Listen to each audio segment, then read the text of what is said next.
the change for me is being in Central, all the juvenile hall systems, then graduating and going to Y 4 years, then going to the state penitentiary for 7 years, then going to the United States Federal Penitentiary for 11 years.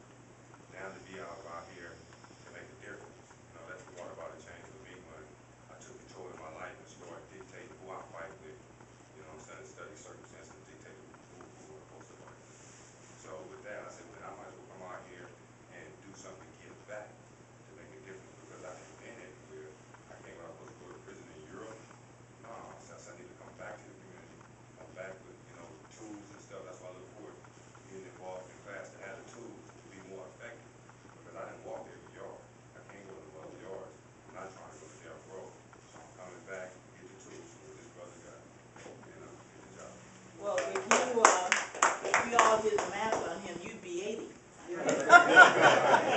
You look very, very young. So there's something happening on the inside up here. I mean, you're even glowing, isn't it? Yes.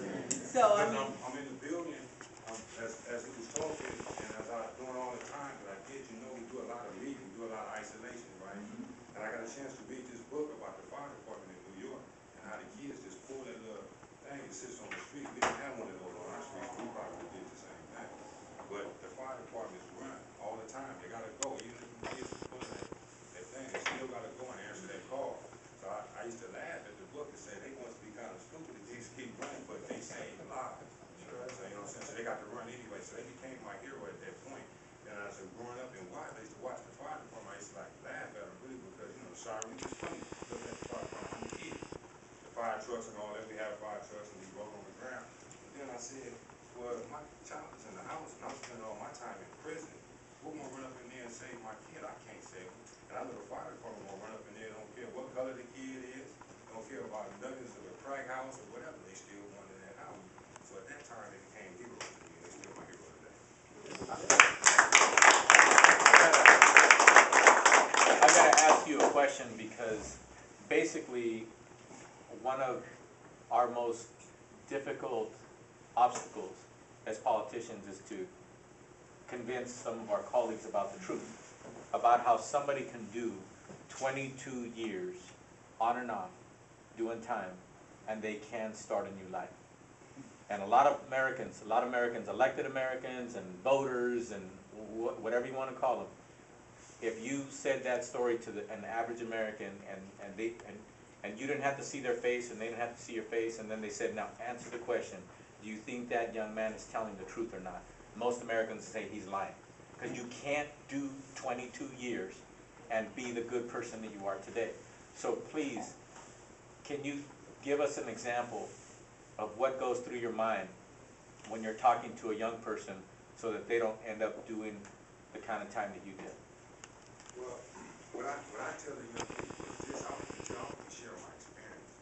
See, that's what I'm saying. I have to get the tools from him. When I go to the University of Phoenix, and I'm also learning how to present to an audience of youth or just older people. So I'm learning it. And like I said, I was being forward to get the tools. Don't get the tools every day. But for my personal experience, what I would say, what I tell them is that I got tired. I am the leader. I am the leader. It's because of me growing up, looking up to the guys that it was before me. When I got where he was at, they couldn't get me out the hole. They couldn't get me an extra tray. They couldn't get the police off my back. But then when I acted as a soldier, they be the first one to sell me out. So I said, well, that's not my leader. And so through my behavior, the things that I was doing was unacceptable for where I was at. So since it was a conflict, so I was fighting against the power. I was just rebelling. I was just nigga. I just grew up. That's what I did. So now I had the so-called big homie telling me, I said, look, man, you gonna take the TV away from me. You know, it's the TV. We supposed to be doing destructive. We supposed to be tearing the TV up and doing destructive, but you slide the note and get me in trouble. So it's just due to betrayal. Being betrayed and then being stuck and being confined and feeling like a silly resident and say, man, how's I'm gonna get up out this hole? You know? So I got sick and tired of being sick and tired, I guess. That's the question. And I ran out of leaders to look up to, and it's also somebody can step up and sound like a great leader. But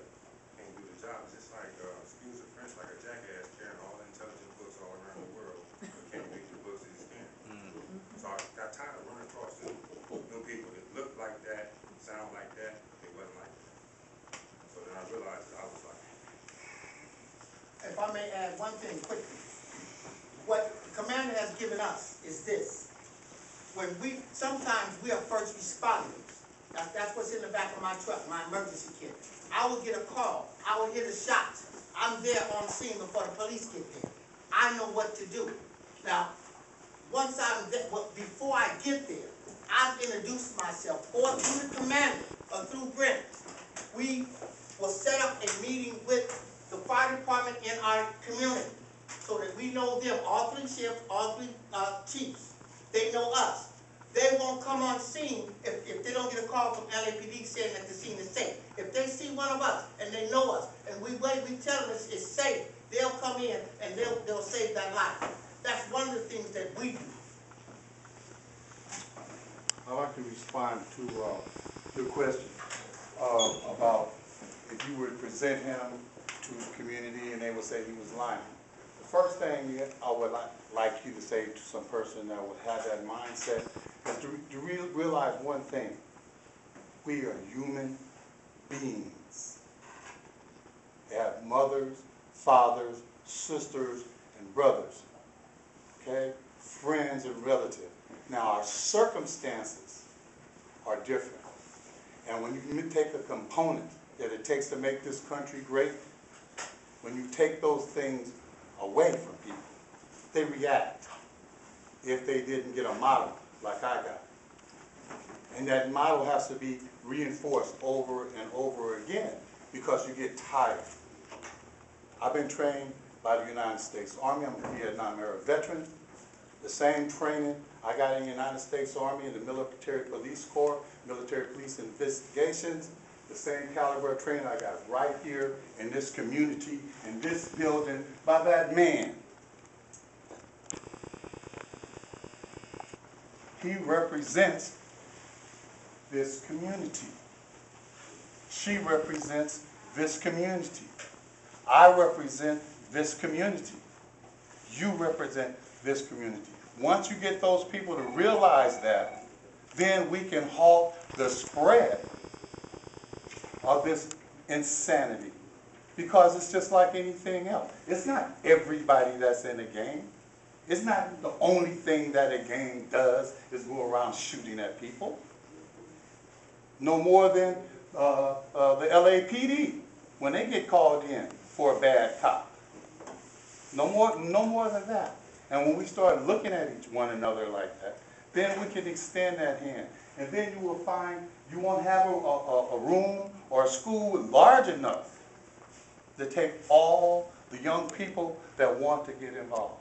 And finally, the most important issue of all, if you don't have money, if you don't have a legitimate means to making money, if you don't have job opportunities, legitimate job opportunities, you're looking for a way to exist. It's not rocket science.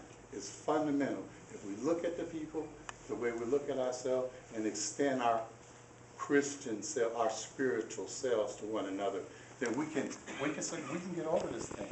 That's my belief. That's my experience.